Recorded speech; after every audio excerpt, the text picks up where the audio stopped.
Get your things and get out of this house immediately. Don't tell your children anything." The plumber's words still echoed in my ears as I stared out my kitchen window. The morning had started routinely, just like any other. Coffee steamed in my favorite mug, the white porcelain one with little flowers that had belonged to my mother. Sunbeams filtered through the curtains, illuminating dust particles dancing in the air. My home was my sanctuary. Every corner held a story, every object a memory. The cream-colored walls I had painted myself 3 years ago, the dark wood furniture inherited from my parents, the family photos decorating the fireplace mantel. Everything seemed perfect, orderly, peaceful. Michael had left early for work as always. My oldest son had a habit of disappearing before dawn and returning after dark. He worked for a construction company. He said, though lately, he seemed more tired and distant than usual. His eyes avoided mine during dinner. He answered in monosyllables when I asked about his day. Linda, my younger daughter, had moved back home 6 months ago, after her divorce. 38 years old, and back in the nest, bringing with her 2 suitcases and a sadness that seemed to cling to her skin like a second layer. She spent hours locked in her old room, coming out only for a quick bite before shutting herself away again. She said she needed time to heal to find herself. I understood the pain. I had lost my husband 7 years ago, and for a long time my world had fallen apart. But my children had been there holding me up when I thought I couldn't go on. So when they needed me, I opened my arms and my home without any questions. The routine had become predictable. I'd wake up at 6, make breakfast that no one ate water, the plants clean the house, watch the news, prepare lunch that no one shared with me, read a book and make dinner that we ate in silence. The days blurred into one another like watercolors in the rain. But that morning, something had changed. The upstairs bathroom faucet had started dripping during the night. It wasn't a normal drip, but something strange, as if the water was coming from somewhere it shouldn't. The sound had woken me up several times, an irregular rhythm that wouldn't let me rest. When I came down for breakfast, I noticed a damp spot on the dining room ceiling right below the upstairs bathroom. Water was seeping through, slowly forming a small drop that fell onto the table every few seconds. It was strange because the upstairs bathroom had been renovated just 2 years ago. Michael had insisted on replacing all the plumbing, hiring a full team of workers who were in the house for weeks. I called Michael at work to ask what I should do. His voice sounded tense when he answered, as if I had interrupted something important. "Mom, just call a plumber. I can't leave work right now." "But shouldn't you check the warranty on the renovation? We just had everything fixed recently." No, it's better to call someone new. I'll send you the number of a plumber I know." His answer seemed odd. Why didn't he want us to contact the company that did the original work? But I didn't push it. Michael had been especially irritable lately, and I had learned not to press too hard. Half an hour later, I received a text message with the name and number of Manuel, a plumber, who, according to Michael, had excellent references. I dialed immediately. A calm, professional voice answered. "Good morning. This is Manuel. How can I help you?" "I have a leak in my ceiling. It seems to be coming from the upstairs bathroom. Could you come take a look?" "Of course, ma'am. I can be there in an hour. What's your address?" I gave him the details and hung up feeling relieved. At least the problem would be solved soon. I spent the time waiting, cleaning the kitchen, moving furniture that might get wet, and placing containers to catch the drops still falling from the ceiling. Exactly 1 hour later, the doorbell rang. I opened the door to a man in his 50s, medium height, with graying hair and kind eyes behind glasses. He wore blue overalls and carried a toolbox that looked like it had seen many years of work. "Mrs. Smith, I'm Manuel the plumber." "Come in, please. The problem is over here." I led him to the dining room and showed him the spot on the ceiling. He looked up, frowned slightly, and nodded. "I'll need to check the upstairs bathroom first, and then I'll have to go down to the basement to look at the main pipes." "Of course. Make yourself at home." Manuel went upstairs with a confident stride, and soon I heard the sound of his tools at work. After a few minutes, he came down with a thoughtful expression. "Ma'am, I need to check the basement. There's direct access from here." "Yes, the door is in the kitchen. Do you need me to come with you?" "That's not necessary. I can handle it myself. This might take a while." I nodded and went back to my chores, but something in his tone had made me nervous. I couldn't say what exactly, but there was a tension in his voice that hadn't been there when he arrived. Manuel disappeared through the basement door, and silence filled the house. I could only hear the metallic sounds of his tools echoing from below, a distant echo that reassured me. At least someone competent was handling the problem. I poured myself another cup of coffee and sat in my favorite dining room chair, where I could keep an eye on the damp spot on the ceiling. It had stopped dripping, which was a good sign. Maybe Manuel had already found the source of the problem and was fixing it. I looked at the wall clock. It was 11 in the morning. Linda was still asleep, as was usual for her lately. Since her divorce, her sleep schedule had become completely erratic. Sometimes I'd hear her pacing in her room until the early hours of the morning. Other times she wouldn't leave her room until well into the afternoon. I was worried about her. As a mother, you develop a certain intuition for when something is wrong with your children, no matter how old they are. Linda had lost weight, had dark circles under her eyes, and a paleness that wasn't normal for her. I had suggested she see a doctor, but she always found excuses to put it off. "I'm fine, Mom. I just need time to process everything that happened with Richard," she would say every time I brought it up. But I wasn't convinced. Her ex-husband had been a troubled man. That was true, but Linda seemed to be dealing with something deeper than just the pain of a breakup. The noises from the basement continued for almost an hour. Occasionally, I'd hear Manuel moving around in different areas, dragging something heavy, gently tapping the pipes to test them. He was a meticulous worker. I liked that. Too many professionals these days did rushed, superficial jobs. I decided to make some lunch. Maybe the smell of food would wake Linda up and we could share a meal together like in the old days. I opened the refrigerator and checked what I had. Chicken, fresh vegetables, rice. I could make that stew she loved so much as a child. While chopping onions, I remembered the family Sundays from years ago. My husband would sit on the couch reading the newspaper, Michael would play in the yard with his toy cars, and Linda would help me in the kitchen, standing on a chair to reach the counter. The house was filled with laughter, conversations, life. Now everything was different.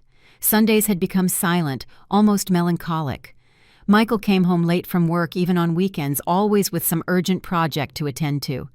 Linda spent the day in her room or went out without saying where she was going. I had gotten used to the loneliness, but that didn't mean I enjoyed it.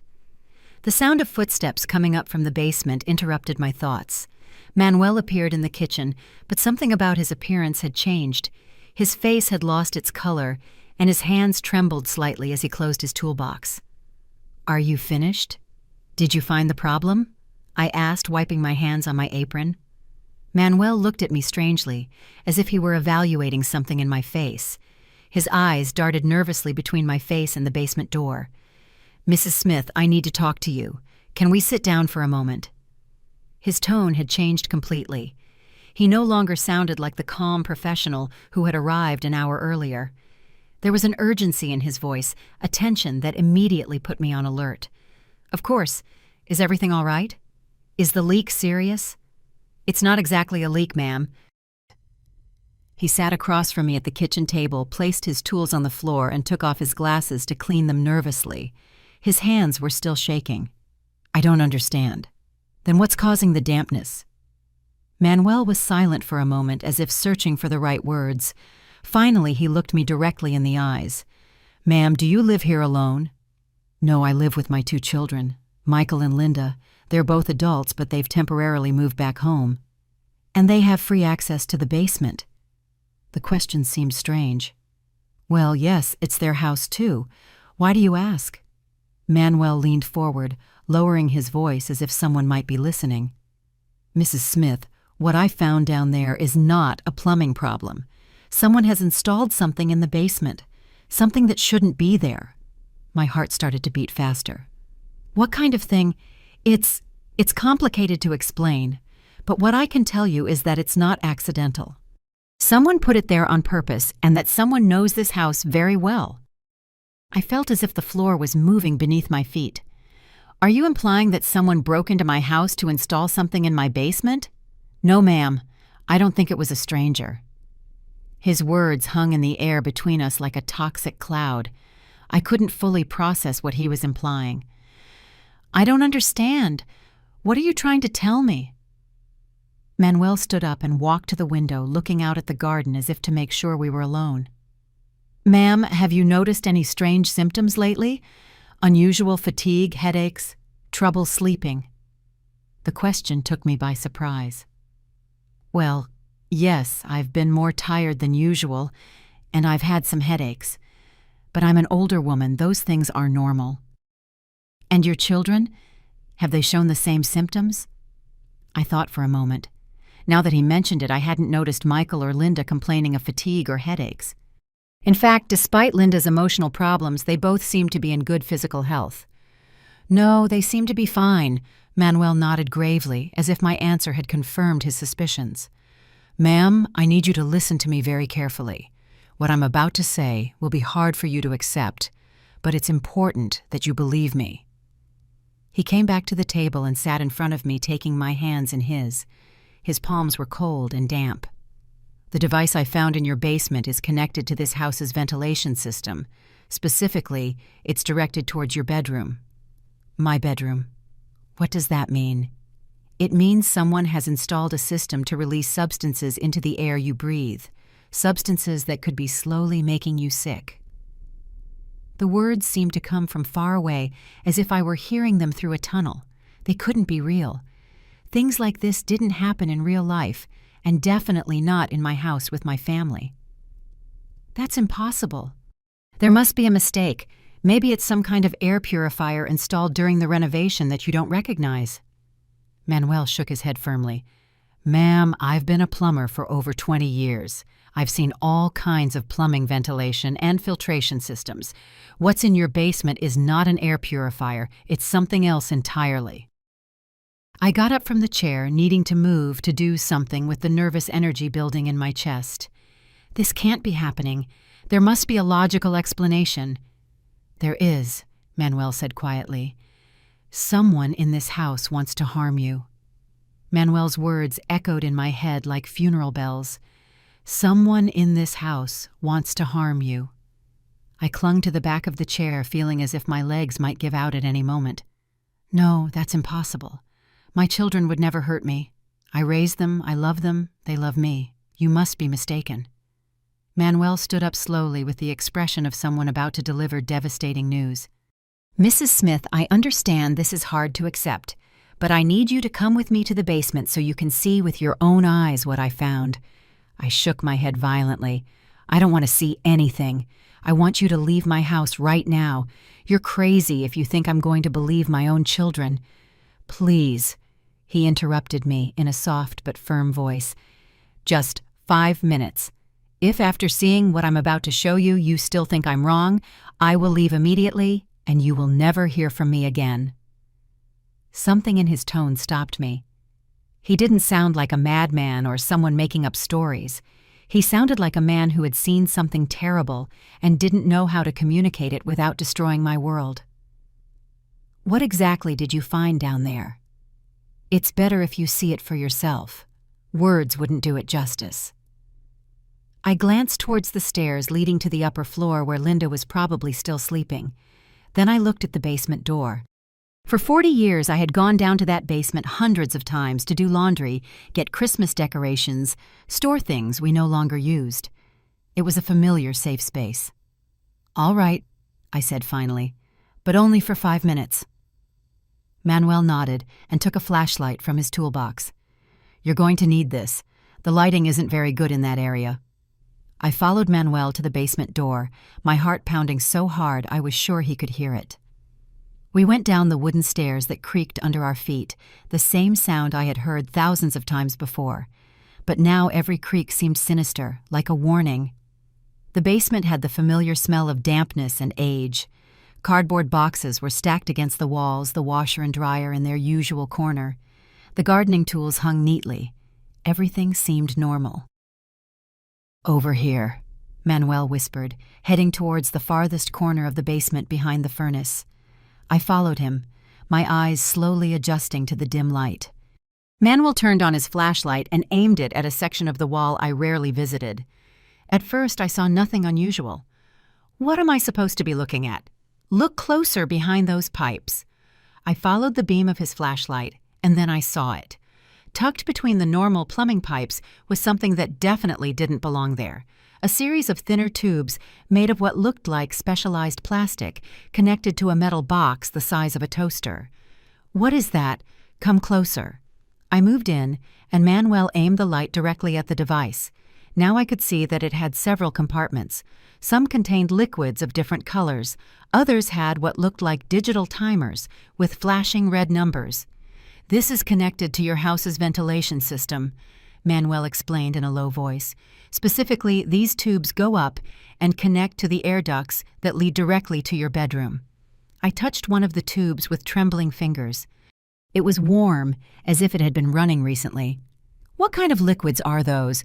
"I'm not a chemist, but from the smell and consistency, I'd say they are substances designed to cause gradual effects on whoever inhales them. Chronic fatigue, a weakened immune system, maybe something more serious over time." My mind refused to fully process what I was seeing. "But this requires technical knowledge, a specialized installation. It's not something you can do in an afternoon." "Exactly. Whoever did this knew exactly what they were doing, and they had unlimited access to your house for as long as it took." I remembered the bathroom renovation from 2 years ago. The workers had been in the house for weeks. Michael had personally supervised the entire project, insisting I not worry about the technical details. "The renovation?" I whispered. "During the bathroom renovation, there were workers here constantly. Who supervised that renovation?" I didn't want to answer. I didn't want my suspicions confirmed with words. "My son Michael. He took care of everything." Manuel nodded gravely. "Ma'am, this system wasn't installed in 2 days. It required planning, purchasing specific materials, and someone with knowledge of ventilation and basic chemistry." Nausea rose in my throat. Michael works in construction. He would know how to do this. And his sister, Linda, studied chemistry in college before she got married. The pieces of the puzzle began to fit together in a horrible, perfect way. The symptoms I had been experiencing for months, the constant fatigue, the headaches, the feeling of weakness I had attributed to my age. Michael's insistence on renovating the bathroom. Linda's sudden return home just as my more serious health problems began. "How long has this system been running?" I asked in a broken voice. Manuel examined the digital timers. "From the wear on the components and the amount of residue in the tubes, I'd say at least 8 or 9 months. 9 months. Exactly when I had started to feel constantly sick. Exactly when I had started to think that maybe I was developing some age-related illness." "Oh my God," I murmured, leaning against the wall so I wouldn't fall. "Ma'am, there's something else you need to see." Manuel aimed the flashlight at another angle of the device, revealing a small digital screen displaying numbers and graphs. "This system is programmed to gradually increase the concentration of the substances, which means that over time, the effects become more severe." "More severe how?" "Without proper medical treatment and continued exposure, it could be fatal in a few more months." The words hit me like an avalanche. My own children, my own flesh and blood had been trying to kill me slowly. Not in a fit of rage, not out of passion, but in a calculated, systematic way, allowing me to suffer for months before dying. "Why?" I whispered. "Why would they do this?" Manuel turned off the flashlight and gently took my arm to guide me towards the stairs. "That's a question only they can answer. But ma'am, you need to get out of this house immediately." We went up in silence. My legs felt like jelly, my mind was only half functioning. When we reached the kitchen, reality hit me with renewed force. This was my home, my refuge, the place where I had raised my children, where I had mourned my husband's death, where I had planned to spend my final years in peace. And my children had turned it into my torture chamber. "Mrs. Smith," Manuel said firmly, "listen to me very carefully. You need to take only the essentials, get out of this house right now, and not tell your children where you are going." "But I can't just leave. This is my house. They are my children." "Your children are trying to murder you," Manuel said with a harshness that surprised me. "There is no conversation worth having with people who have gone this far." I looked towards the stairs leading to the upper floor. Linda was up there, probably just waking up, planning to come down for lunch. My little Linda, who had been such a sweet child, who had comforted me when her father died, who had cried in my arms when her marriage fell apart. "I can't believe she's involved," I said weakly. "Ma'am, the chemical knowledge needed for this isn't basic. Whoever designed those mixtures knew exactly what effects each substance would have and in what concentrations." Linda had studied chemistry. She had worked in a lab for years before getting married. "I have to talk to them. They have to explain why." Manuel shook his head emphatically. "No, ma'am.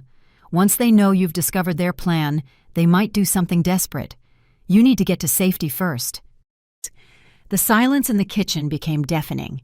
I could hear the ticking of the wall clock, the distant hum of the refrigerator, and my own ragged breathing. Manuel watched me with a mixture of compassion and urgency, waiting for me to process the enormity of what I had just discovered. "I need to sit down," I murmured, collapsing into one of the kitchen chairs. My hands were shaking uncontrollably. I tried to take a sip of my coffee, but the cup rattled so much the liquid spilled. Manuel came over and gently took the cup from my hands. "Ma'am, I understand this is devastating, but every minute you stay in this house is dangerous." "Dangerous? They're my children, Manuel. I changed their diapers, comforted them during nightmares, helped them with their homework. How could they want to kill me?" My voice broke on the last word. The tears I had been holding back finally burst forth, streaming down my cheeks like rivers of pain. Manuel sat across from me, his expression serious but understanding. "Mrs. Smith, I've seen a lot of things in my line of work. I've been in houses where families keep terrible secrets. What I found downstairs isn't the work of someone who acted on impulse. It's meticulous, planned, and executed by people who have thought of every detail. But there must be an explanation. Maybe they're being blackmailed or someone is forcing them. Who could force two adults to install a poisoning system in their own mother's house? And if they were being blackmailed, wouldn't they have come to you for help?" His words had a cruel logic I couldn't refute. I tried to think of anything that could explain the unexplainable, but every line of reasoning crumbled against the physical evidence I had seen with my own eyes. "The money," I whispered suddenly. "It has to be about the money." Manuel leaned forward. "What money?" "When my husband died, he left a considerable life insurance policy. Plus I have a lifetime of savings, and this house, it's worth a lot now that the neighborhood has been gentrified." "How much are we talking about?" "Between the policy, the savings, and the property value, close to $800,000. Manuel nodded gravely. "That's a sum that could motivate desperate people to do terrible things." "But they aren't desperate. Michael has a job. Linda will get money from the divorce." "Are you sure about that? When was the last time you really talked to them about their financial situations?" I thought about that question. The truth was, I hadn't had a deep conversation with either of my children in months. Michael was always busy, tired, or in a bad mood. Linda kept to herself in her room or went out without saying where. "I don't really know how they are financially," I admitted. "I just assumed they were fine because they never asked me for help." "Maybe because they knew they were going to get all your money another way." The sentence hit me like a slap. I felt physically ill imagining my children sitting together planning my death, calculating how long it would take, dividing my possessions before I was even gone. How could they live with me all these months, eat at my table, pretend to love me, knowing what they were doing to me? "I don't know, ma'am, but what I do know is that people capable of this are dangerous, and you need to get away from them now." A noise from upstairs startled me. Footsteps on the second floor. Linda was awake. "Mom," she called from upstairs. "Who are you talking to?" Manuel and I looked at each other. I could see the tension in his eyes, the urgency to leave before the situation got more complicated. "Tell her I'm the plumber and I'm almost done," Manuel whispered. "It's the plumber, honey. He's fixing the leak," I shouted up, trying to keep my voice normal. "Okay, I'll be down in a minute." Manuel stood up immediately. "Ma'am, we need to go now." "Do you have your important documents somewhere accessible?" "They're in the safe in my bedroom." "Go get them. Take only what's essential. ID, bank papers, some clothes. I'll wait here to make sure your daughter doesn't come down." I stood up on trembling legs. Every step towards the stairs felt like walking off a cliff.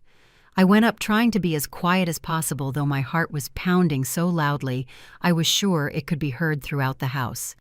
My bedroom looked the same as always. The bed, perfectly made family photos on the nightstand, the closet organized by color. But now I knew that poison was seeping into this space, specifically designed to weaken me until I died. I opened the safe with shaking hands. Inside were my most important documents: my will, the deed to the house insurance policy's bank information. I took everything and stuffed it into a small handbag. Then I went to the closet and grabbed a few basic items of clothing. As I packed, my eyes fell on a photograph on my dresser. It was from last Christmas, just 8 months ago. Michael, Linda, and I were smiling in front of the Christmas tree. Michael had his arm around my shoulders. Linda was giving me a kiss on the cheek. In that photo, they looked like the loving children I thought they were. But now I knew that by then, they had already started poisoning me.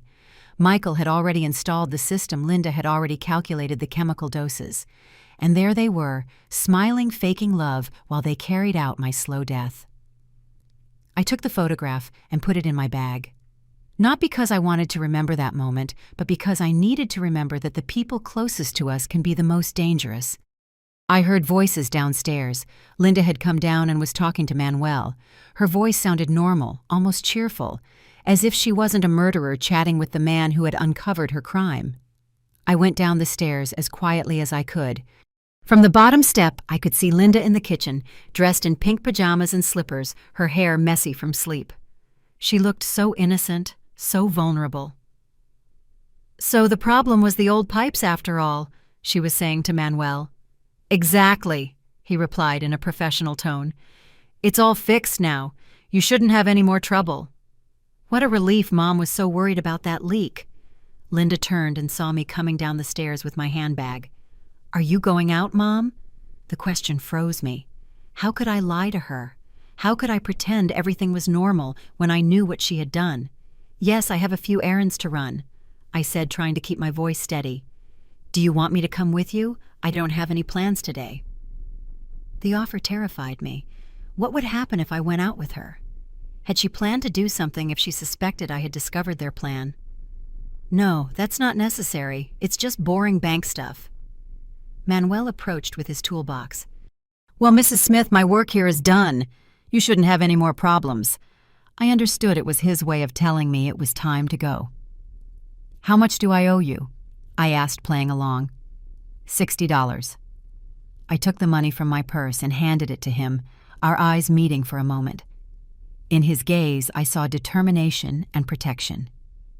"Thank you for everything," I said, and the words had a much deeper meaning than Linda could understand. "My pleasure to help, ma'am." Manuel headed for the front door, and I followed, feeling Linda's eyes on us. "Are you sure you don't want me to come, Mom? You look a little pale." I turned to look at her one last time. My younger daughter, the baby I had held in my arms nursed when she had a fever, comforted during her childhood nightmares. Now I saw her with completely new eyes, and what I saw terrified me. "I'm fine, dear. I'll be back later." "I love you, Mom," she said with a sweet smile. The words that once would have filled my heart with joy now sounded like poison. How could she say she loved me while she was slowly killing me? "I love you too." I lied because I didn't know what else to do.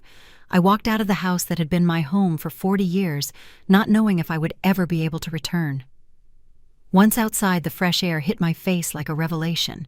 I hadn't realized how suffocating that environment had become until I escaped it. Manuel walked quickly to his truck parked in front of my house, and I followed him on legs that still trembled. "Get in," he said, opening the passenger door. "We need to get away from here before your daughter suspects anything."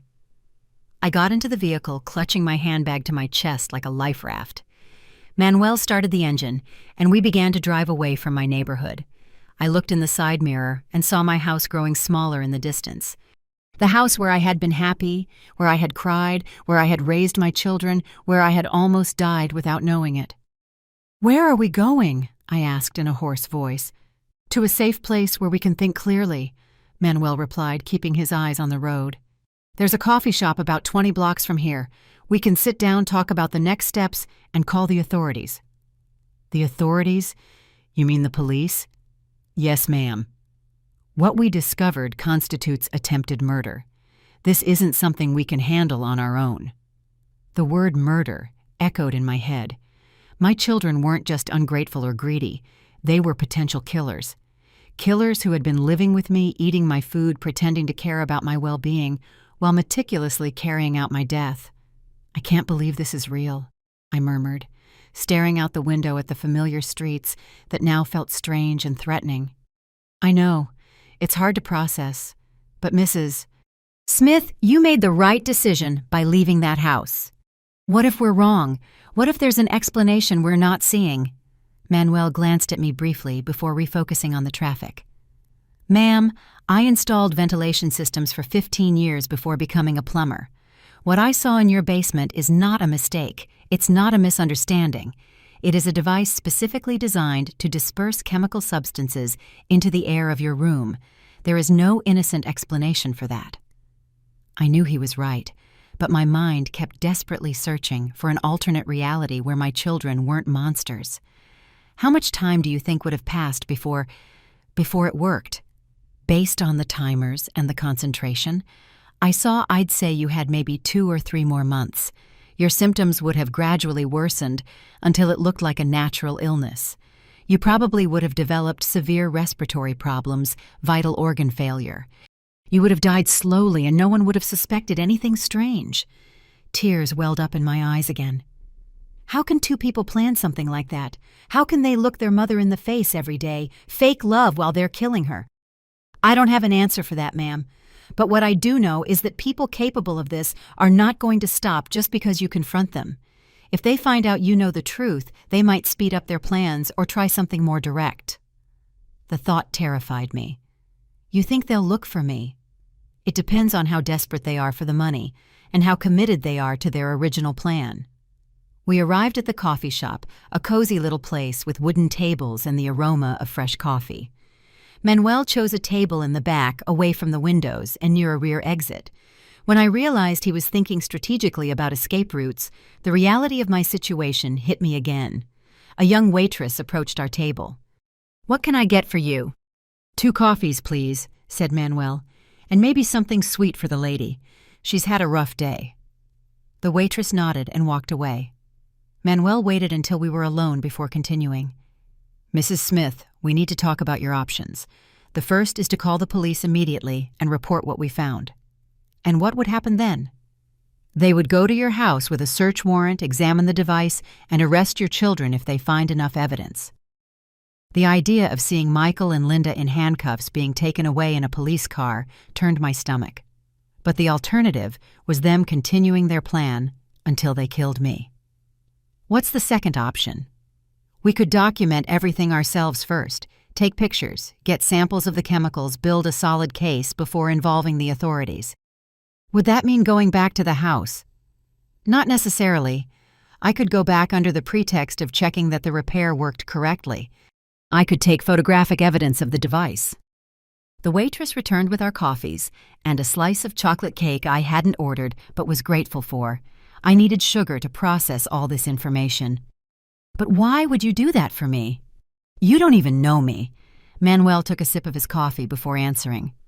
"Ma'am, I lost my mother 5 years ago. She died of cancer, but for months before her diagnosis, she complained of strange symptoms that doctors couldn't explain. Extreme fatigue, respiratory problems, general weakness. It was only after she died that we discovered my brother had been stealing money from her bank accounts and tampering with her medication.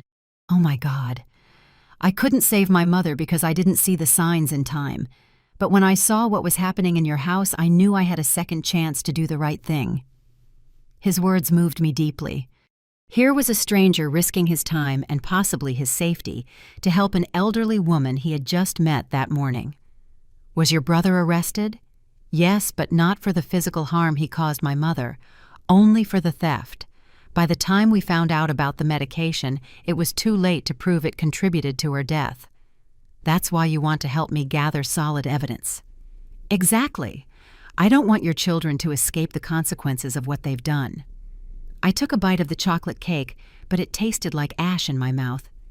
I can't believe we're talking about my children like they're criminals. "I know it's difficult, but Mrs. Smith, have you noticed any changes in their behavior over the last few months?" I mulled over the question. Michael has become more distant. He avoids long conversations. He's always busy with work or projects. And Linda, since she came back home, has been very withdrawn. But I attributed those changes to their personal circumstances. I thought Michael was stressed from work and that Linda was depressed over her divorce. And you never suspected they might be plotting something together. Never. In fact, I thought it was good that she was home because Michael seemed more relaxed when she was around. Probably because they could better coordinate their activities when they were both in the house. The realization hit me like a lightning bolt. The times I went out, they were always home together.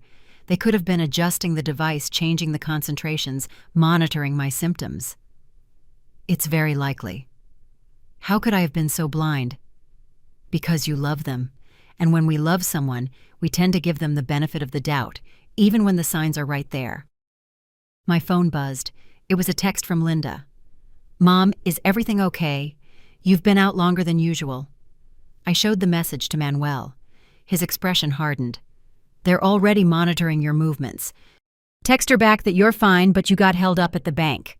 I typed the reply. Manuel suggested, my fingers trembling on the screen. "This means we need to act fast," Manuel said after I sent the message. "Once they suspect something is wrong, they could get rid of the device and destroy all the evidence." "What do you suggest we do?" "I'll go back to your house this afternoon. Under the pretext of checking for any additional leaks, I'll take detailed pictures of the device and, if possible, samples of the chemicals. Then we call the police with solid evidence. And in the meantime, where do I stay? Do you have any trusted relatives or friends who live far from here?" I thought about my options. My sister lived in another state, but we hadn't spoken in months. I had a few close friends, but involving them in this seemed dangerous. I could stay in a hotel. That might be the safest option for now. Manuel took a card from his wallet and wrote a number on the back. "This is my personal number. Call me immediately if your children try to contact you or if you notice anything strange." I took the card, feeling like it was a lifeline in a turbulent ocean. "Manuel, what will happen if we find out they really are trying to kill me?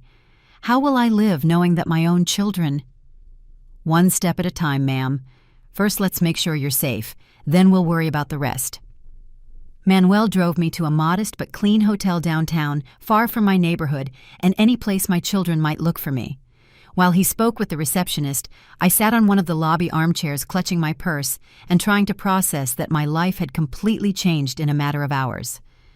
"Room 203, Manuel said, handing me the key. "It's in my name, so if anyone asks for you, they won't find you. How much should I pay you for this?" "Don't worry about that now. We have more important things to deal with." We rode the elevator in silence. The room was small but comfortable. A single bed, a desk, a chair, and a window overlooking the main street. Manuel checked the room carefully, making sure the windows had locks and the door had a double bolt. "Keep the door locked at all times," he instructed. "Don't open it for anyone but me. If you need anything, call room service." "When are you going back to my house?" "In about 2 hours. I'll tell them I got a call from another client complaining of similar issues, and I want to verify that my repair at their house is holding up. They won't suspect anything. It's common practice in my profession to double-check complicated jobs. It shouldn't raise any flags." Manuel headed for the door, but stopped before leaving. "Mrs. Smith, there's something I have to ask you. Do you have a will?" The question caught me off guard. "Yes, why? Are your children the sole beneficiaries?" "Yes, everything is split evenly between Michael and Linda." Manuel nodded gravely. "That confirms the motive. With you out of the way, they would immediately inherit a considerable sum. But the will specifies that if my death is suspicious or the result of a crime, they lose all inheritance rights. They know that." "Are you sure we've never discussed the specific details of the will?" "That could explain why they chose such an elaborate method.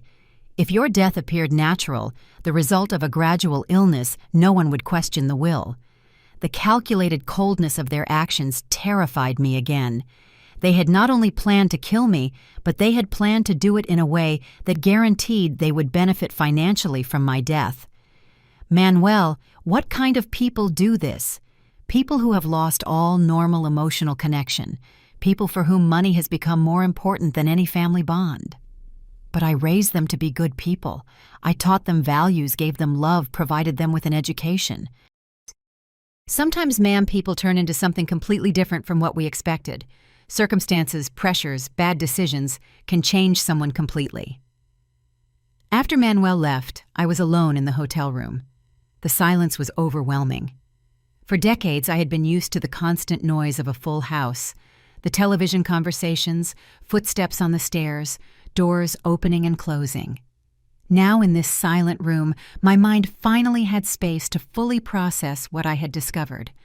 I sat on the bed and took out my phone. I had 3 more messages from Linda. "Mom, it's already 4 o'clock. Where are you? Michael is asking for you. He says you're not answering his call. I'm starting to worry. Please answer." Each message sent shivers down my spine. Was she really worried? Or was she starting to suspect that something had gone wrong with their plan? I decided to reply. "Everything's fine, dear. The bank was very crowded, and then I went shopping. I'll be back soon." The reply came immediately. "What did you buy? Do you need me to come pick you up?" Her insistence on knowing exactly where I was and what I was doing now seemed sinister, rather than considerate. "No need. I have a ride. See you at home." She didn't reply immediately, which was strange. Linda usually answered texts instantly. I lay back on the bed and closed my eyes, trying to remember signs I had overlooked. When had all this really started? Had there been moments when I should have suspected something?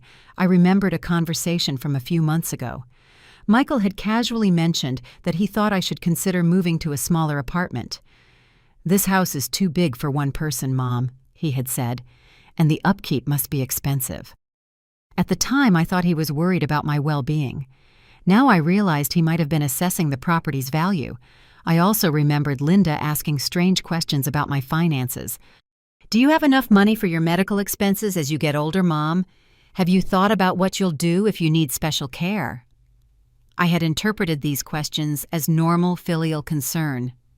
But now I wondered if she was calculating how much money would be left for them after my medical expenses.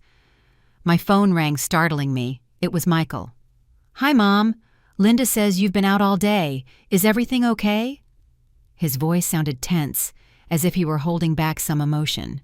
"Yes, honey. I just had things to do." "What kind of things? It's strange you didn't tell us you'd be out for so long." "Since when do I need to report my movements to my children?" I replied, trying to sound normal, but firm. There was an awkward pause.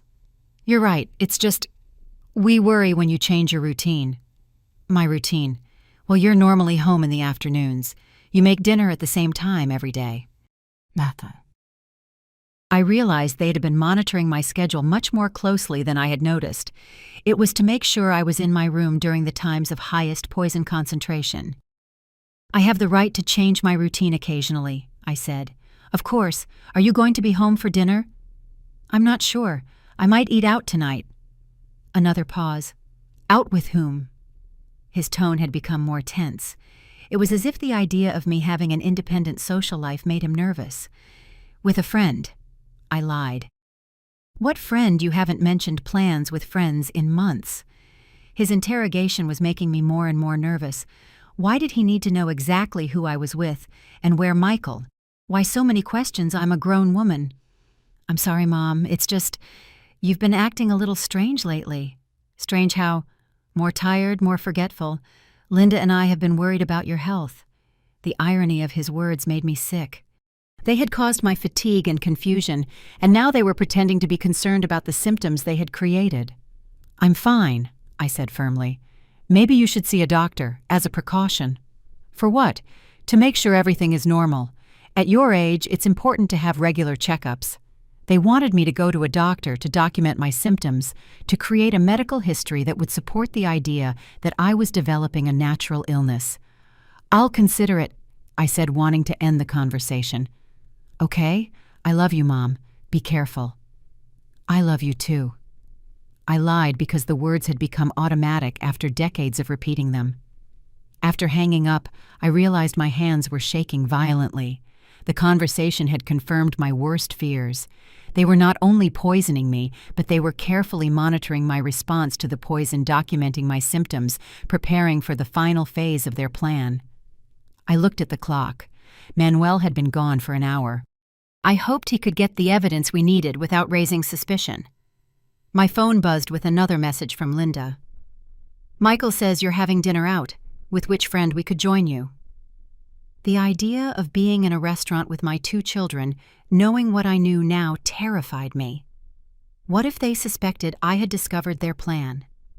Would they try to do something desperate in public? I didn't answer the message. Instead, I lay on the hotel bed, and for the first time in months, I cried freely. I cried for the betrayal, for the loss of the family I thought I had for the future. I had imagined surrounded by the love of my children. I cried for the naive woman I had been that morning, who believed the biggest problem in her life was a leak in the ceiling. When the tears finally stopped, I realized something had changed in me. The initial shock had given way to a cold determination. My children had chosen to see me as an obstacle to their wealth. Now I had to choose whether I was going to be a victim or a survivor. The phone rang at 6 in the evening. It was Manuel. "Mrs. Smith, I have the evidence. But there's something else you need to know. Can you meet me in the hotel lobby in 10 minutes? What did you find?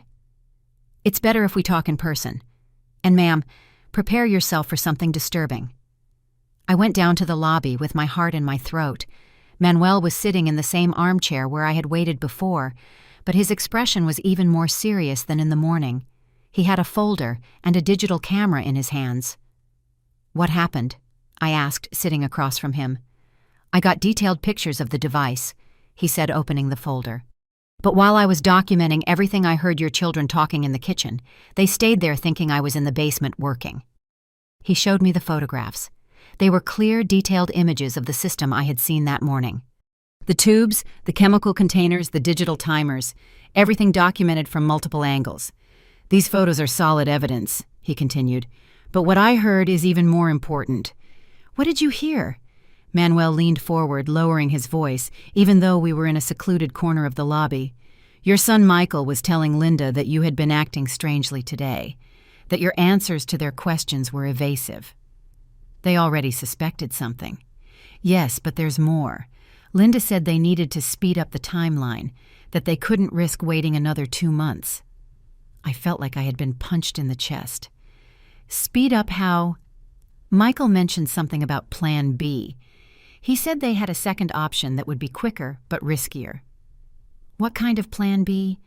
"They didn't give specifics, but Linda mentioned something about making it look like a household accident, a fire or a fall down the stairs." The implications terrified me. If they could no longer kill me slowly with poison, they were willing to resort to more direct and violent methods. "They also said something about the money," Manuel continued. "Apparently, Michael has gambling debts of almost $100,000, and Linda isn't going to get anything from the divorce because her ex-husband found out she was having an affair." The pieces of the puzzle fell into place horribly. It wasn't just general greed. They were both financially desperate. Gambling debts. Michael owes money to loan sharks who aren't exactly understanding about late payments. Linda mentioned they had been pressuring him, threatening physical violence. And Linda's divorce. Apparently, her ex-husband hired a private investigator who documented her infidelity. Under the divorce laws, that means she gets no financial settlement. Suddenly, it all made a horrible kind of sense. Michael didn't just want my money, he desperately needed it to save his own life.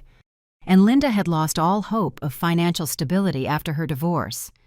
"So they really had no other choice," I murmured. "From their perspective, killing me was the only way to solve their problems."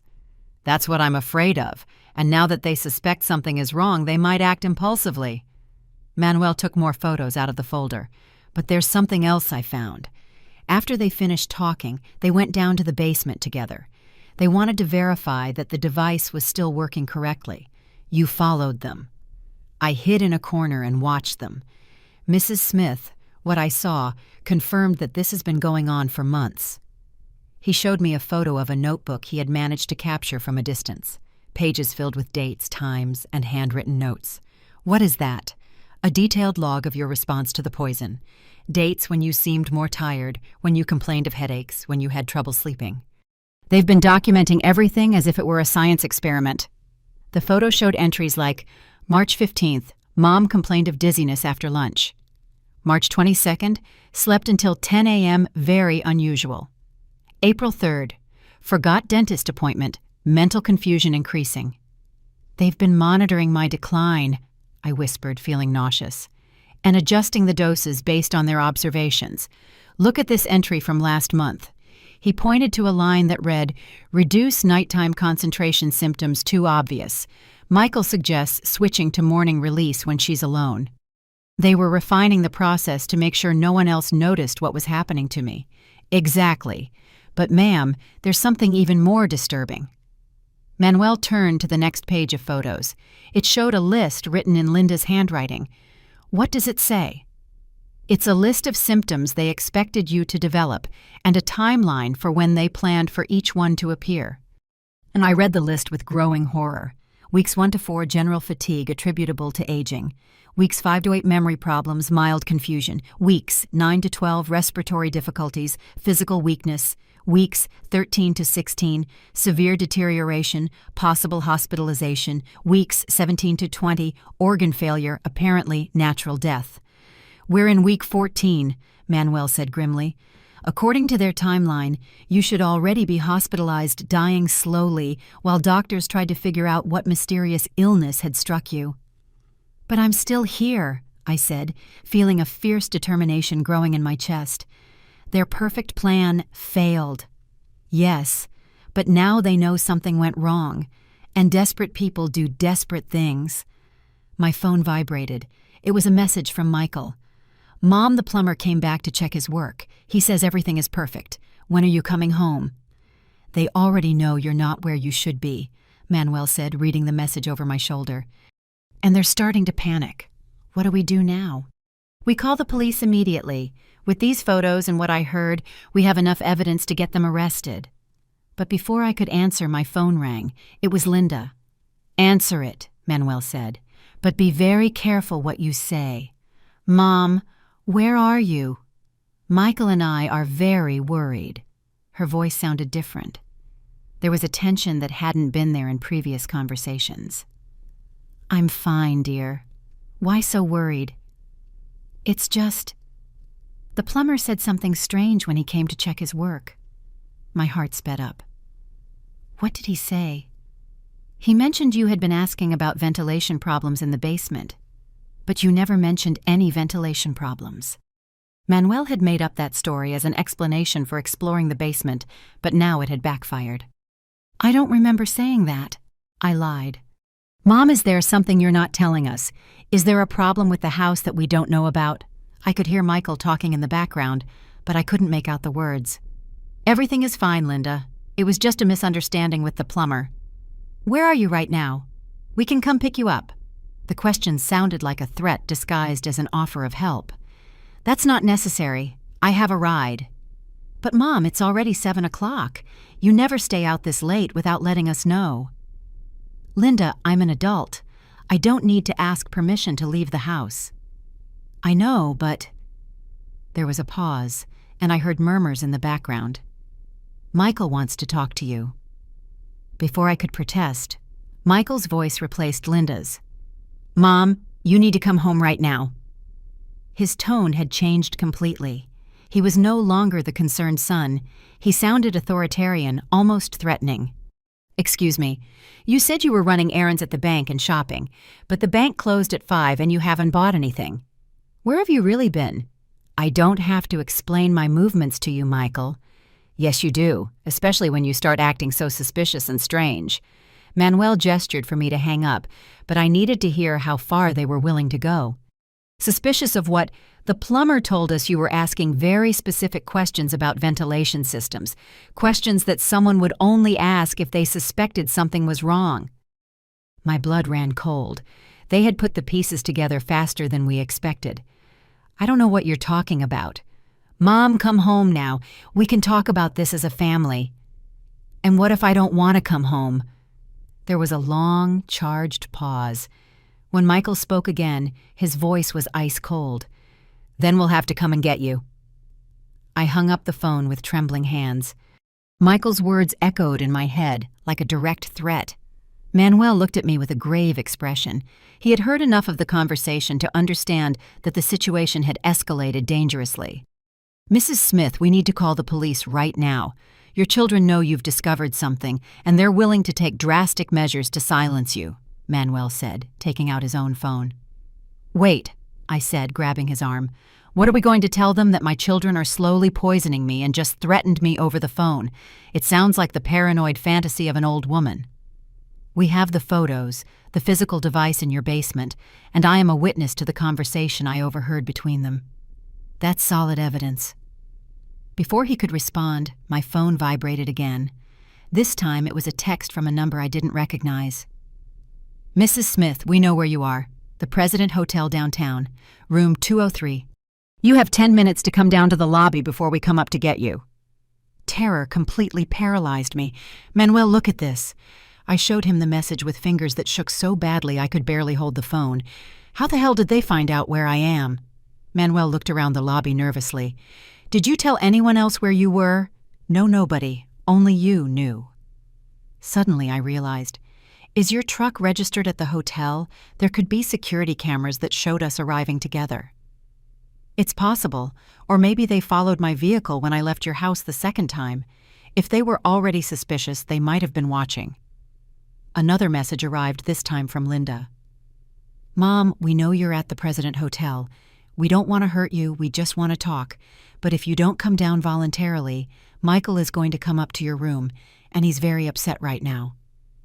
"They're here," I whispered, looking towards the lobby windows. "They're somewhere nearby watching us." Manuel stood up immediately. "Let's go. There's a back exit through the hotel restaurant's kitchen. We can get out without being seen." "And then what? I can't run forever. They're my children. They know all my favorite places, my friends, my routines." "That's why we need the police to arrest them tonight. Once they're in custody, you'll be safe." As we walked quickly towards the back of the hotel, my phone rang again. This time I answered without looking at who it was. "Mom, why are you running from us?" It was Linda's voice, but it sounded different. There was a coldness in her tone I had never heard before. "We just want to protect you. You've been acting very strangely lately, and we're worried about your mental health." "My mental health is perfectly fine, Linda. What's not fine is what you two have been doing in my house." There was a long pause. When Linda spoke again, she had dropped all pretense of filial concern. "What do you think we've been doing, Mom?" "I think you two have been trying to kill me slowly to inherit my money. And I think when you realized, I found out you decided to speed up your plans." "Those are very serious accusations, Mom. Accusations that might suggest you're suffering from senile paranoia." The way she said senile paranoia made me understand immediately what their defense strategy would be. They would say I was a confused old woman, possibly with early dementia, who had misinterpreted normal situations and developed conspiracy theories about her own children. "I'm not confused, Linda. I saw the device in the basement. I saw the tubes connected to my room's ventilation system. I saw the chemicals and the timers." "What device, Mom?" "There's no device in the basement, just normal plumbing and the ventilation system we installed during the renovation." Now I understood why they had insisted so much on me coming home. They had used the hours since my disappearance to dismantle the entire system and eliminate the evidence. "Manuel has pictures," I said, glancing at him as we continued moving towards the back exit. "Manuel, you mean the plumber, Mom? That man is a complete stranger? Why would you believe him over your own children? Doesn't it seem strange that a plumber you'd never seen before today is suddenly filling your head with paranoid ideas about your family?" Her logic was diabolically clever. To any outside observer, it would indeed seem strange that an elderly woman would trust a stranger more than her own children. "Michael wants to talk to you," Linda continued. "We can sort this out as a family, but only if you stop running and come home." "I'm not going back to that house." "Then I guess we'll have to bring you back." The line went dead. Manuel and I had reached the hotel's back door. He opened it carefully and looked into the alley. It was empty, except for some trash cans and a stray cat. "My truck is parked 2 blocks from here," Manuel whispered. "If we can get there without being seen, we can go straight to the police station." We started walking quickly down the alley, but when we reached the corner we saw Manuel's truck, and someone was standing next to it, Michael. We stopped immediately and stepped back into the shadows. Michael had his phone in one hand and what looked like a tire iron in the other. He was looking down the alley, clearly waiting for us. "He knows your vehicle," I whispered. He must have followed you when you left my house. We can call the police from here, Manuel said, dialing 911 on his phone.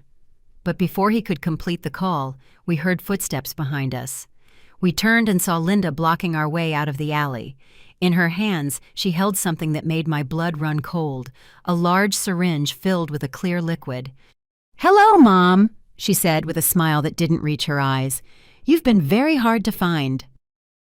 We were trapped between Michael and Linda in a dark alley where no one could see or hear us scream. The syringe in Linda's hands probably contained a concentrated dose of whatever they had been using to poison me gradually, but in an amount that would be fatal in minutes. "Linda, please," I begged. "I'm your mother. I raised you. I love you. How can you do this?" "Love doesn't pay debts, Mom. Love doesn't give me financial stability. Love isn't going to save Michael from the men who want to break his legs over the money he owes." Her reply was delivered with a coldness that made me understand the daughter I had raised no longer existed, or maybe she never really had, and I had simply seen what I wanted to see. "You're going to go to jail," I said, trying to sound braver than I felt. "Manuel has evidence of what you've been doing." "You mean these pictures?"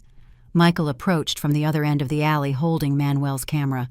"I found them in his truck. Very smart to document everything, but not very smart to leave the evidence in an unlocked vehicle."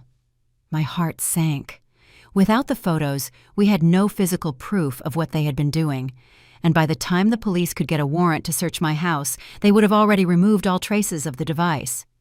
"Besides," Michael continued, "who's going to believe that two successful, respectable children murdered their elderly mother, especially when that mother has been showing obvious signs of mental decline and paranoia in recent months? You had it all planned from the beginning," I murmured, finally understanding the depth of their manipulation. "Of course we did," Linda said, advancing towards us with the syringe. "Did you really think we were stupid enough not to consider all the possibilities? In that moment, when all seemed lost and my children were closing in with deadly intent, I heard the most beautiful sound in the world, police sirens approaching fast. Manuel had managed to complete the 911 call before Michael arrived and had activated his phone's location feature. Linda stopped immediately, the syringe still in her hands, but with a look of panic on her face. Michael dropped the tire iron and started walking quickly towards the opposite exit of the alley, but it was too late. 3 police cars appeared simultaneously at both ends of the alley, blocking all escape routes. "Police, put your hands where I can see them," an officer shouted as he got out of his vehicle, his gun drawn. Michael immediately raised his hands, but Linda seemed to be considering using the syringe on me as a last desperate act. Manuel stepped between her and me, spreading his arms protectively. "Miss, slowly drop what's in your hands and step back," ordered a female officer who had approached from the other side. "It's not what it looks like," Linda screamed, but her voice sounded hysterical. "This woman is my mother and she's suffering from dementia. We were trying to take her back home for her own safety. And that's why you needed a syringe?" the officer asked, approaching cautiously. It's medicine. To calm her down. She's been having violent episodes." But her explanation sounded weak even to her. The officers had seen enough domestic abuse situations to recognize the signs. For the next 30 minutes, while Michael and Linda were handcuffed and read their rights, I sat in the back of an ambulance that had been called to check on my health. Manuel was giving his detailed testimony to a detective, showing the photos he had managed to email to his own account before Michael destroyed his camera. "Mrs. Smith," said the lead detective, approaching me after finishing with Manuel, "we need you to come with us to the station to give your full statement. But first, we're going to search your house with a warrant to document any evidence that may still be there." "You won't find anything now," I told him. "They had hours to get rid of everything." "Maybe, but criminals, especially first-timers, often make mistakes in their panic to clean up a scene. Besides, certain types of chemical residues are almost impossible to remove completely." 3 hours later, sitting in an interrogation room, drinking terrible coffee, and giving my testimony for the 3rd time, I received confirmation that the detective was right. They had found traces of the chemicals in my bedroom's ventilation duct's residue in the basement pipes that had been hastily disconnected, and most incriminating of all, the notebook with the detailed log of my symptoms hidden in Linda's room. Apparently, in their rush to dismantle the physical device, they had forgotten to get rid of the written documentation of their experiment. It has been 6 months since that horrible night in the alley. Michael and Linda were arrested and charged with premeditated attempted murder. During the trial, which lasted 3 weeks, the full truth came to light.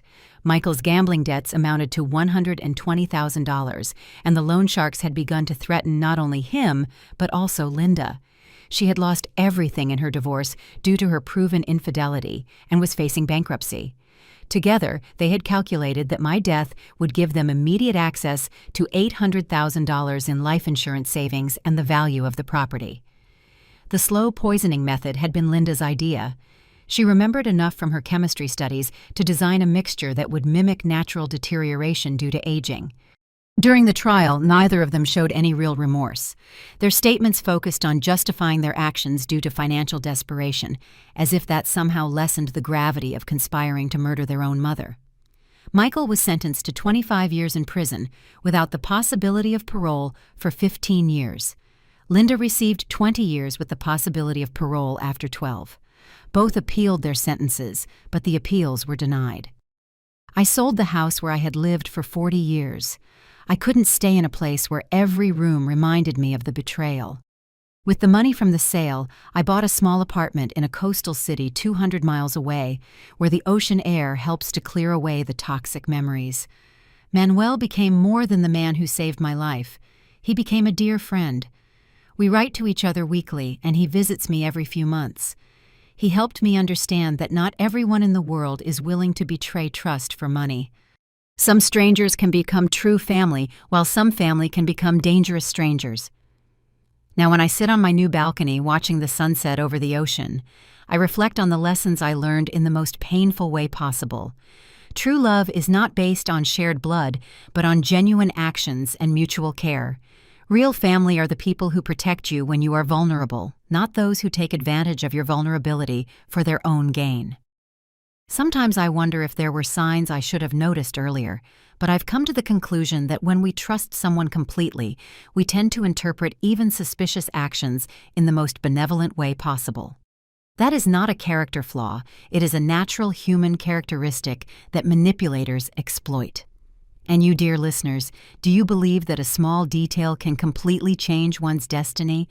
In my case, a simple drip from the ceiling revealed a conspiracy that would have ended my life. Sometimes salvation comes from the most unexpected places, and the deepest betrayals come from the places we consider safest. Life teaches us that we must remain vigilant without losing the ability to trust, and that we must value people for their actions, not for their blood relationship to us.